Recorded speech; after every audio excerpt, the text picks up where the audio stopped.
In this tutorial, we're going to teach you how to request Locked On as your uploader to realestate.com.au.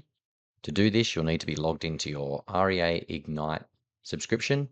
You'll then click on the Manage option, Data and Integrations, and at the bottom, you will hit Add Integration.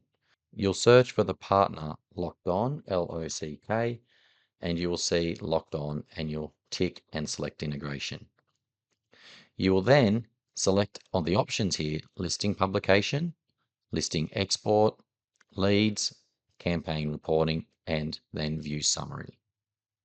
You then click I agree and confirm.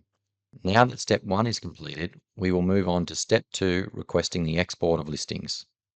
Step 2 is to now export the listing data to Locked On so that we can import your listings and match them to realestate.com.au. Simply click the Export Listings button located in your REA Ignite, and you'll see the listing export sent down the bottom to confirm. The next step you will need to do is notify Locked On that this has been sent.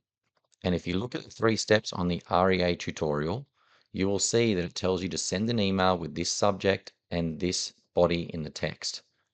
You will need to email that to support@lockedon.com, copy the subject and put your name in. And then you'll need to fill in your agency name and your REA ID, and your name will be in the signature. This will then let our Locked On support team know that you have sent the export to our server and we can download to import. Once the Locked On support team has replied, letting you know that they have imported your data, you will be able to start uploading from your Locked On CRM, and all new inquiries will be captured into your Locked On CRM.